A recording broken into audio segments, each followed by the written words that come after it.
Up. How you, man? Hit me yourself. Good, man. Good. Nice to see you. Nice to see you. It's been some time. It has been a while. It has and- been a while. and But I'm there's so been a- glad to be here. And there's been a lot that's happened in your life. But I think, let me start off with first asking, how is Mmusi Maimane the man doing? Not the politician. How are you doing? I am good. It's been a crazy year. We had a very busy election, and that was hard work.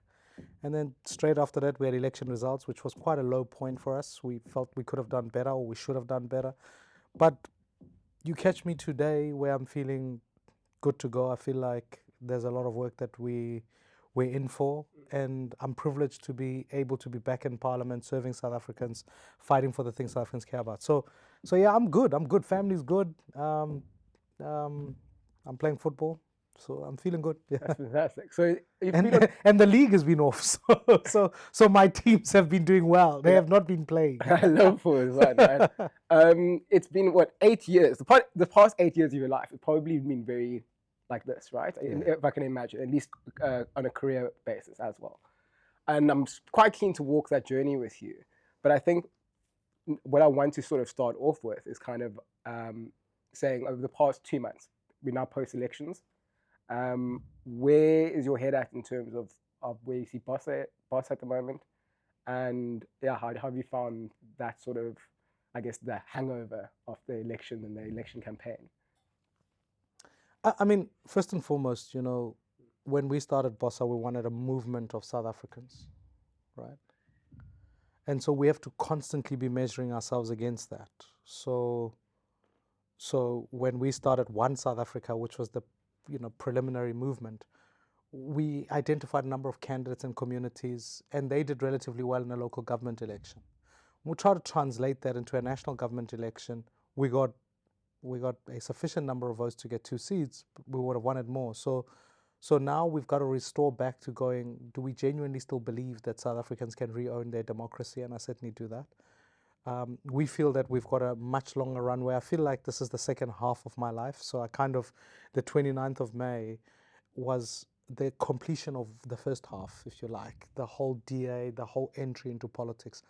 I think now we enter the second half asking the question, what will define the next 20 years? So it's about taking BOSA with the foundation that it has to say, can we bring all South Africans together? When I look at the election results, I can't help but think that you could almost class parties by either race, religion, or region. You could say, oh, well, that's a Zulu party, that's a colored party, that's a white party, that's an Afrikaans party, and you can sort them in that way.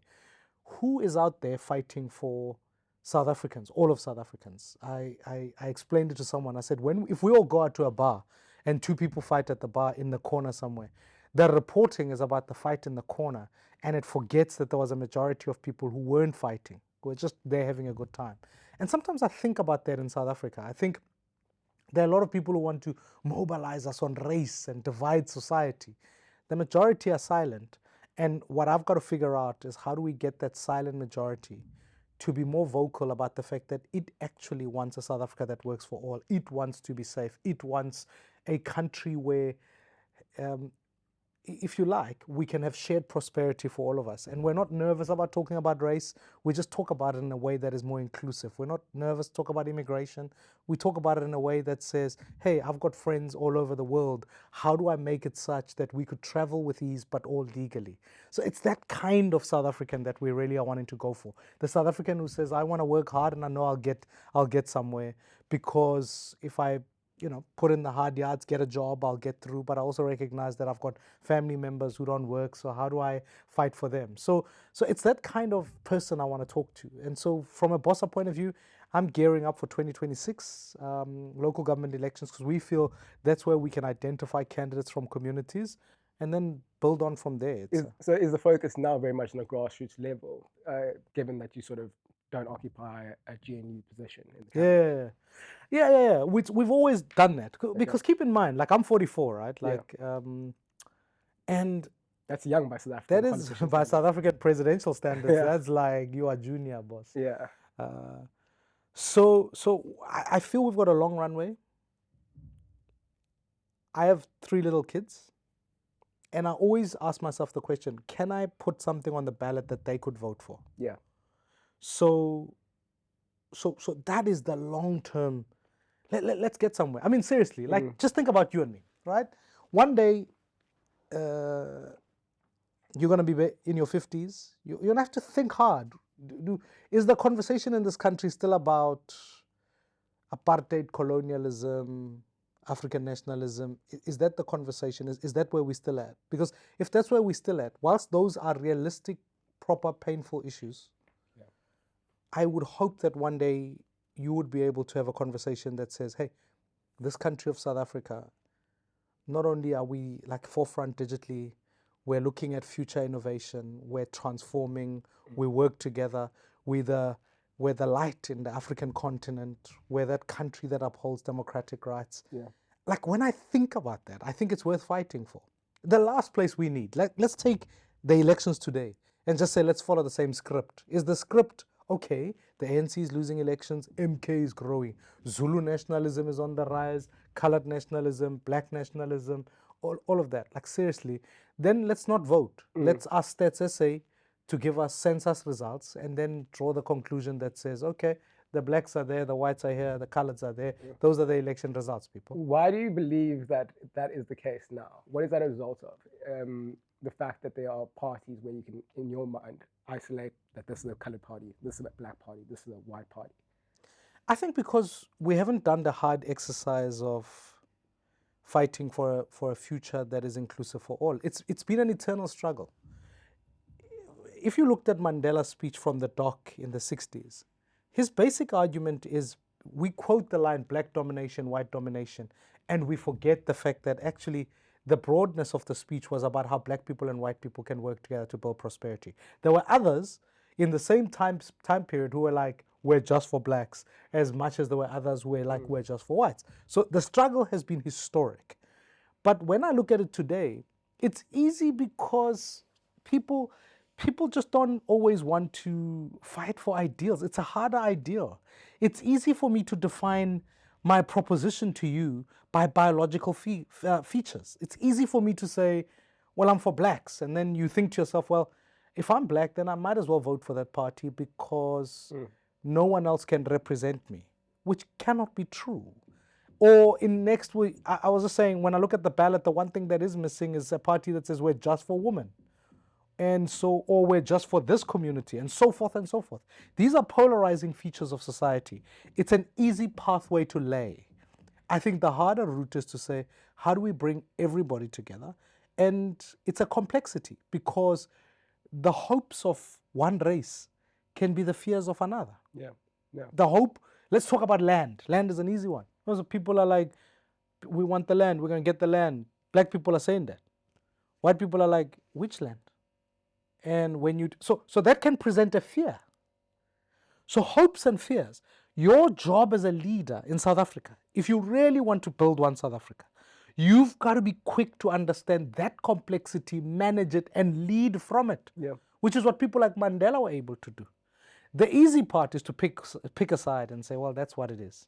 So I can ask you something based off the election results. You touched on a really good point of like building one South Africa and this idea of unity. And post-elections, there was a bit of a position juggling of who's going to be in the GNU, who's not going to be in the GNU.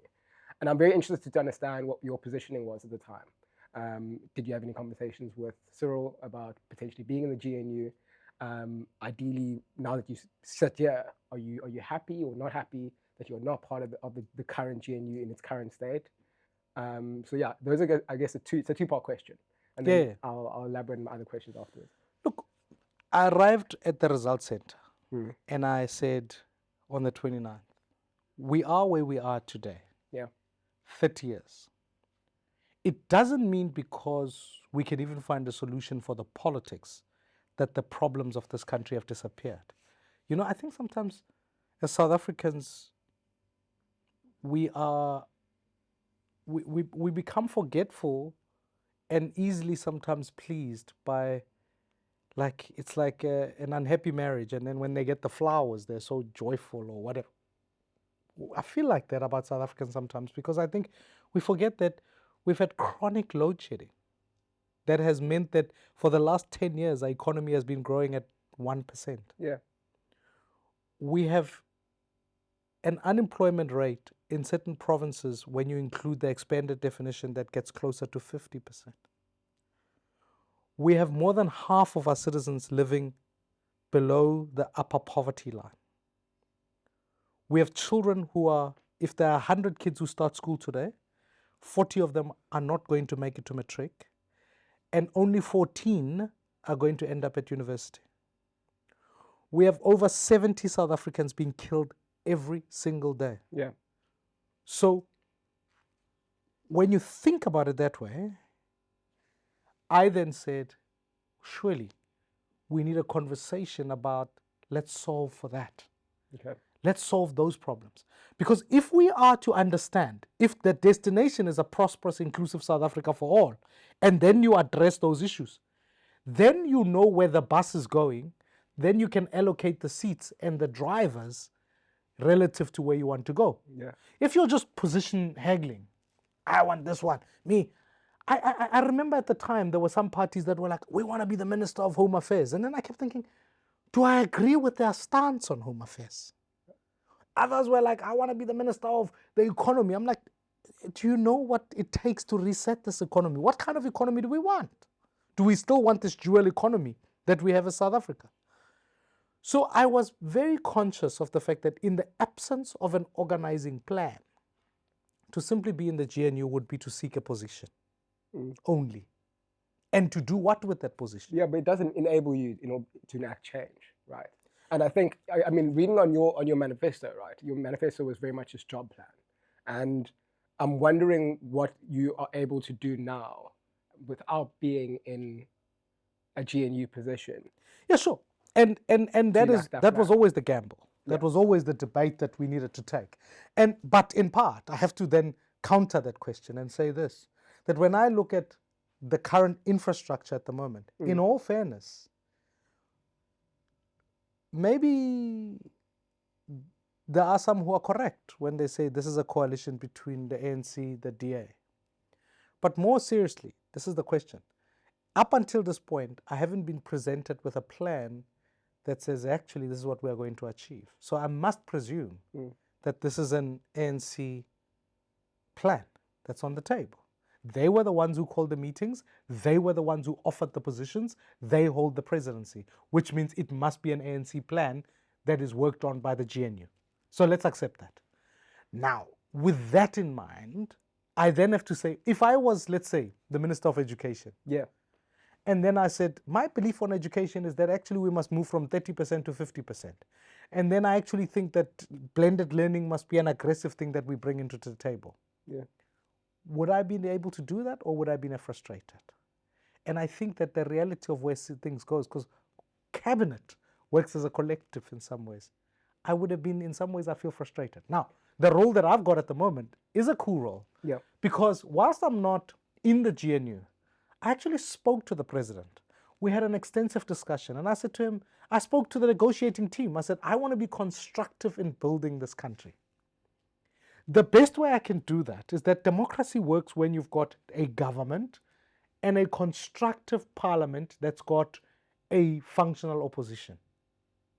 Because if you don't have an opposition, 70% of the parties that are in the GNU, 70% of parliament are parties in the GNU, which means you can have a dictatorship of some kind, right? Can you see the problem with that?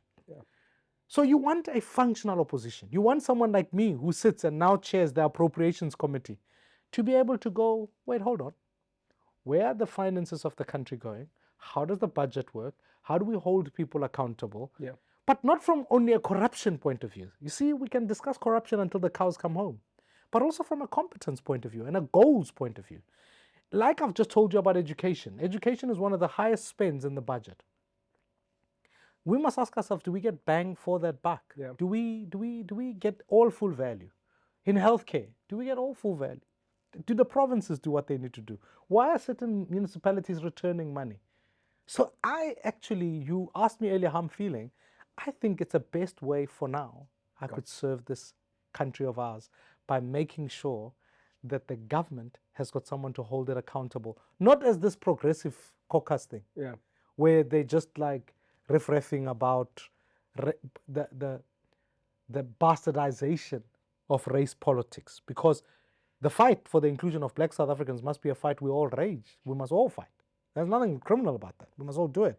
But it mustn't be done by people who, in certain instances, have made life difficult and worse for black South Africans. So I've got to come back and say, how do I serve that? How do I fight for it? And I even gave the president an assurance. I said, you've got a budget coming now. We will make sure it passes. And I didn't have much input into that budget. We wanted to make sure it gets through, because that's the constructive part. But the next part now is, how do we amend it so that it works for everybody? I think it's fascinating, especially as an outsider. And obviously, I have like a bit of a politics background, so I kind of understand the inner workings of the committees and how they work with the ministers. Can you explain how your job now in the appraisal committee? Sorry, it's not the appraisal committee; it's the appropriations committee. Yeah. How does that translate into tangible results? How does it work on a day-to-day basis? Yeah, and the first thing is that the budget is a law. It's a bill. You know, I think sometimes when we hear they're tabling the budget, we forget that it's actually tabling laws.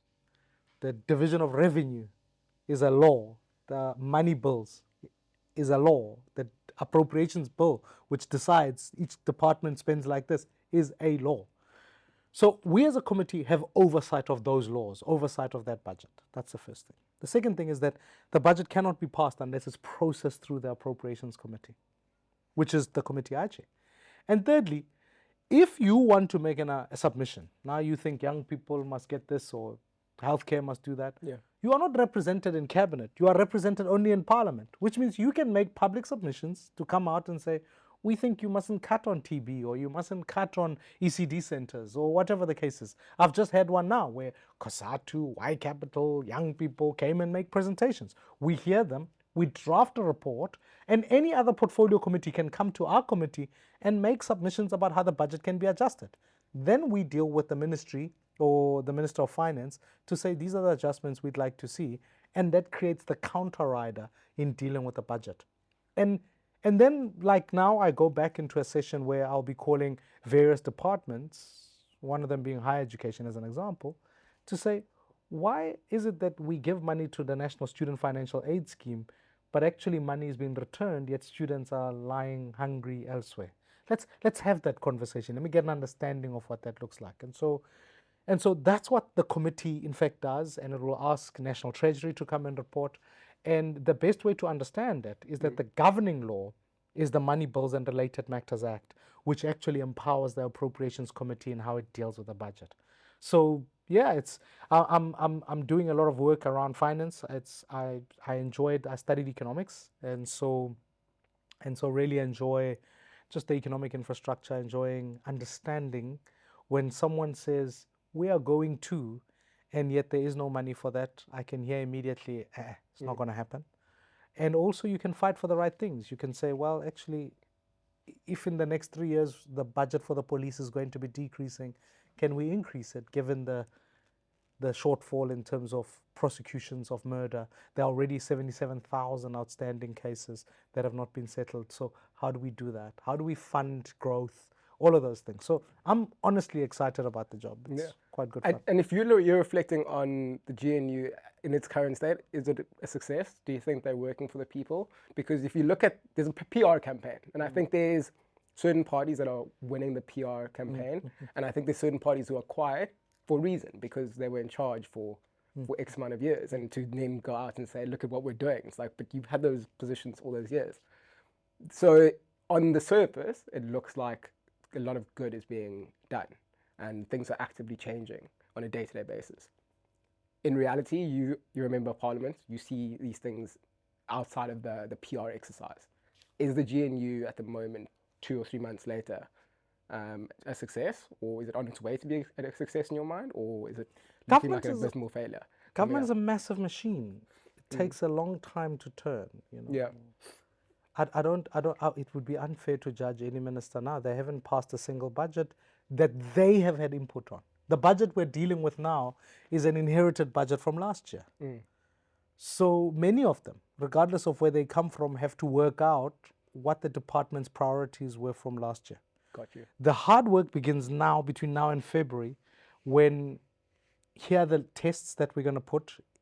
Is it that performance plans are going to be put on the table so that we know, so that if you say you are the minister of whatever, health, here are the 10 things you're going to do, here's the funding, here's the macro plan, and then we work from there. Then I can be able to make a fair assessment as to whether it's working or not working. So that's where I'm going to look at. And as a member of parliament, it'll take me, I certainly will have a much more informed view by the end of the year. Yeah. Because then we'll know. It'll be 6 months into the thing. We'll know whether there is actually a cogent plan. And one of the things that's what I keep harking on. We were one of the few that called for the national dialogue and insisted on it. Not because we're trying to create another hurdle, but because what's the point of getting together if you don't know what you are doing? Yeah. What are the things we're measuring them against? You are right. There is a PR machine on the go, fair enough. But this country cannot be run by PR. It has to be run by tangible things that are in fact being done. So when we say to ourselves, will we see Home Affairs change? Then that's important. Will we see education change? All of those things. Then we can begin to say it's working. That the parties work together is genuinely neither here nor there for me. It's actually, I'm disinterested in that. I'm far less disinterested in that. Yeah. I want them to work because any government that fails South Africa at a time such as this one, we're going to have a disaster on our hands.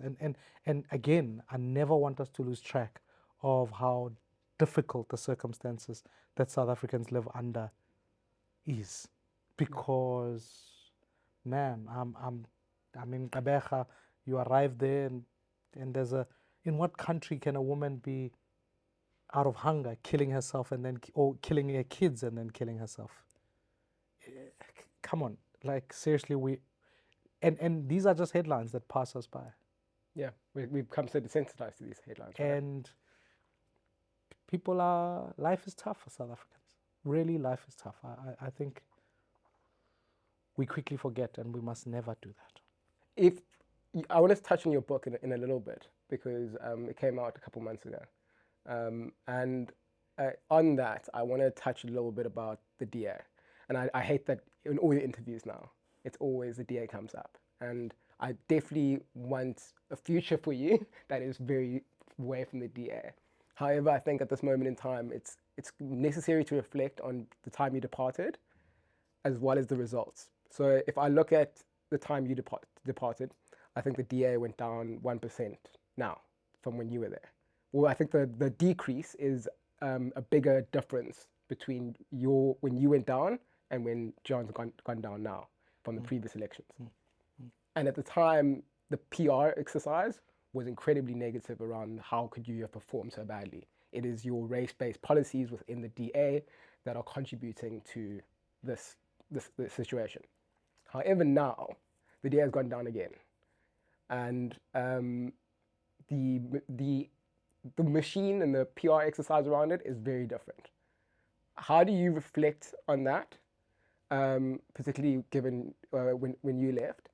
And then if you look at your former colleagues that are now in occupying ministerial positions, how do you think about their appointments into those cabinet positions, firstly, as well?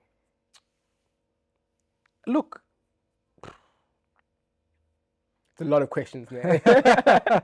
And I'm trying to figure out, I guess at the end of the day, there was and I write about it in the book, there was a massive campaign to get me out and use whatever facts could come up with. Yeah.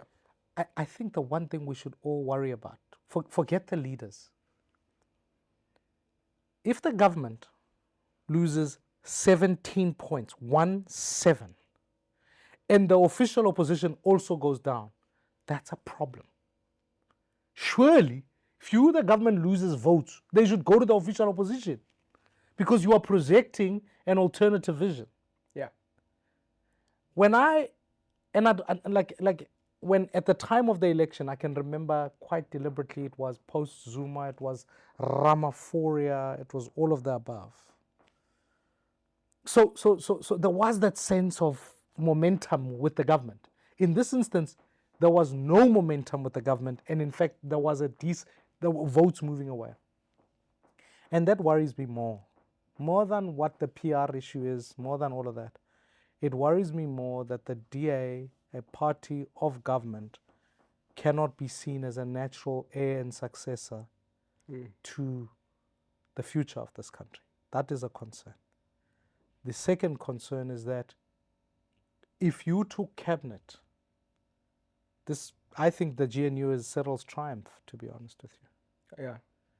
I think Cyril... It's not also his saving grace, right? It is.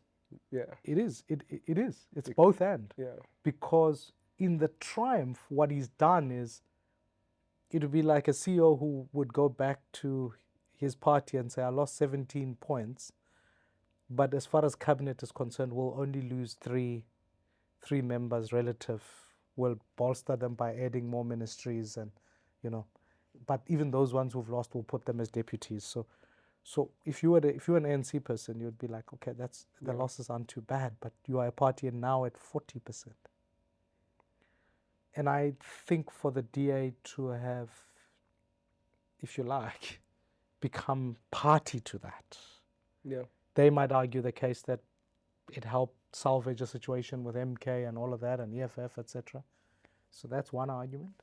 But I certainly think that the system that we've put in place now at the moment requires us to think about what type of change we want to see in 2029 relative to where we are at the moment. Because if there is a formalized coalition between the ANC and the DA, so be it. But what we then need to work out is what is the alternative for South Africa. Because one thing we know for a fact is that when parties remain in power forever, power does ultimately corrupt. And democracy is reliant highly on counter-riders. Yeah. So does that not offer the checks and balances? Does the current GNU not offer those checks and balances to not sort of it can't have with the last 26 years odd? It can't, because no one wants to put their wives in jail. No, you can't do that. If there was an act of already, let me use a simple example. There was a discussion about Phala Phala, with the president and all of that. And already the DA is saying, no, we can't deal with that issue. Yeah. Which I understand. But it's right that they can't deal with it. They're in partnership. So if there are any acts of corruption, they are not going to come from the prosecution of the GNU within itself. They can only come from outside. That's what the power is. So I think that we mustn't fool ourselves into saying they are now inbuilt intra. It would be like, that's why I say you can't put your wife in jail. Once you are married, you are together. And so we must keep that context alive. I would rather see a situation where there's an active, vibrant opposition that has checks and balances. And Parliament now has a role to rise up to what it was meant to do. Because if you look at the previous judgments, even around Parliament, Parliament has been found wanting. It has been told by the Constitutional Court that it's failed in its duty. Now Parliament must rise up to that, enforce accountability, make sure the systems work.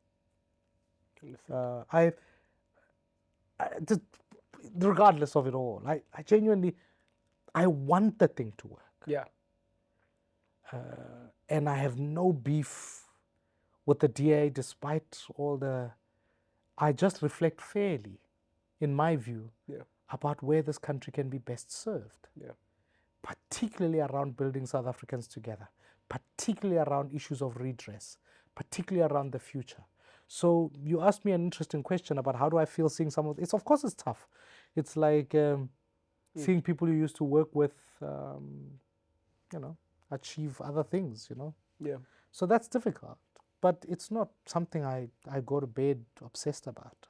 I at the same time as that, do concede that this is a long-term game. And if that's the peak of the DA, given that now we're seeing a progressive, if that's the peak, well, how do we build an alternative that achieves growth and momentum up rather than the decline?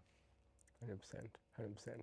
You touched on in this interview quite a bit about inclusivity, and this whole notion of especially Black South Africans being included. Very recently, there was a scandal in the Miss South Africa interviews, contest, excuse me, where there was this young lady who was seen as not South African from the outset, and there was very much this Afrophobia that came about on Twitter straight away.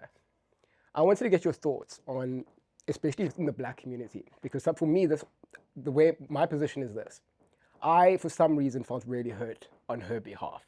I think the whole treatment of her, it's at its root, it's anti-black. And what hurt more is that it's being led by other black people. And I'm trying to wonder if it's possible in our current situation as a country for us to build around each other as opposed to dividing each other and breaking each other down. And this whole notion that she's not South African doesn't make sense to me, because we have Trevor Noah, who is celebrated and revered and put on this pedestal as a South African, but he's half Swiss and half South African. But no one has an issue with that. But then we have this girl come in and there's an issue with it. So what I'm wondering is, one, your thoughts on that whole thing and how it transpired. And then secondly, how can we as black people first build around each other? Because I do think it has to start there. It has to start in the communities. The thing that we've lost, Steve Biko and the architects of black consciousness recognized that the biggest need for liberation needed to begin in the mindsets of people. And we have not dealt with that wound. Yeah. It's one of the things I write extensively about even in the book, because we haven't dealt with that. We haven't dealt with that pain of inferiority. And so what happens is that you are spending way too much time as black South Africans classing ourselves amongst ourselves. There's almost like I hear conversations, people are like, this one's not black enough, that one is this enough, and that one is that. Yeah. You would never bump into white people saying that. You'd never bump into white people saying, but this one is less, is white on the outside, but black on the... It just would be weird to hear that. And worse for us is that we even sometimes see progress as being white. We can't see progress as just part of life. If you do well, hey, this one is white. It's done well. You speak like a white man, as if... Do you understand? There's all of these things, but it's an oppression. It's a mental oppression. Yeah. So what we did to this young girl is we bullied her. And there were political parties who bullied this woman. Yeah, absolutely. Because it made them feel better about... If the same girl was white, she was from America, trust me, they would have never done that, because they fear that. But a young woman from a fellow African country, we almost look down and say we can bully those people. So my view at the time, I said, we must point the guns firstly to the Home Affairs. The Home Affairs failed this young woman. We didn't register her. And if there was an issue of identity theft on the part of her parents, that's a Home Affairs issue. Must deal with it, because it means that upon registration, people could not get the appropriate documents. And if they did falsify their documents, as an investigation will do, the courts will find it, and they must face the appropriate sanction for that, because you can't falsify your identity. You can find a status in the country, but you can't falsify your identity. But then to bully a young lady, certainly an African, in that level, to me was, I felt it was the most toxic thing we could do, because I can promise you now, tomorrow, a young woman, because this is another discussion amongst a particular group of black South Africans, not all of them, say, hey, if you are too dark, you can't be from South Africa.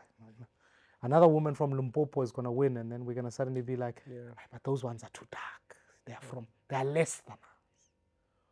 We are so schooled into racial categorization,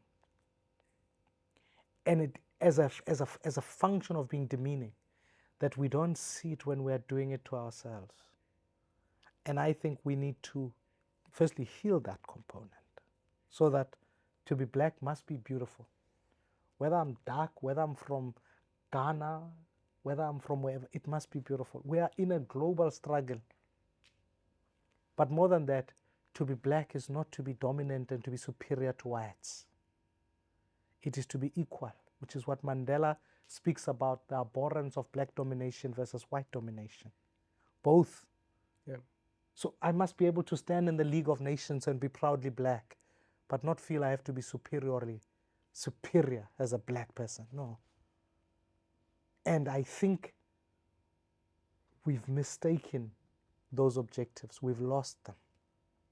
And I want to call upon all of us to say, this is a learning point for us, because trust me, you become xenophobic against other Africans, you are going to do so, as I learned in Dobsonville. I remember I was living in Dobsonville and there was a problem in Alexander where people's houses were flooded. And the government said the people of Alexander needed to be moved to Bramfisher, just outside Dobsonville. And there were some people from Bramfisher who said, no, they can't come here, they're from Alex. And I was like, at which point now do we become, you can progressively get into a stage where you're soon, someone from Limpopo is not welcome, from KZN is not welcome, or whatever. And suddenly we become divisive. And much of it was driven by political players who tend to want to benefit using issues like xenophobia, which they synonymize with immigration. Immigration is a different conversation. We must have a conversation about immigration, but don't synonymize this with that.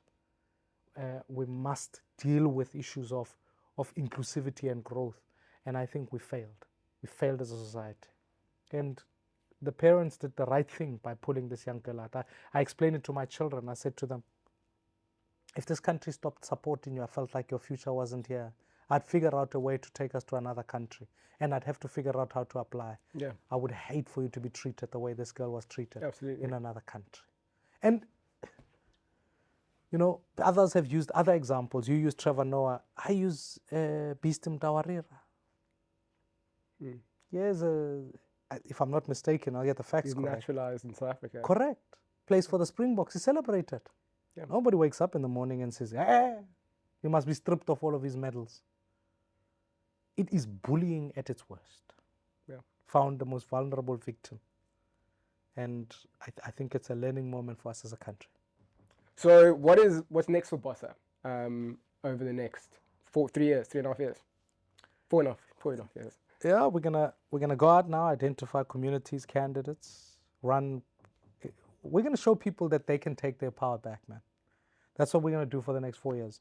We want to empower communities to appoint their candidates and put them up for elections, and we'll be growing in councils all across the country to make sure that the people, the voice of the people, is always represented.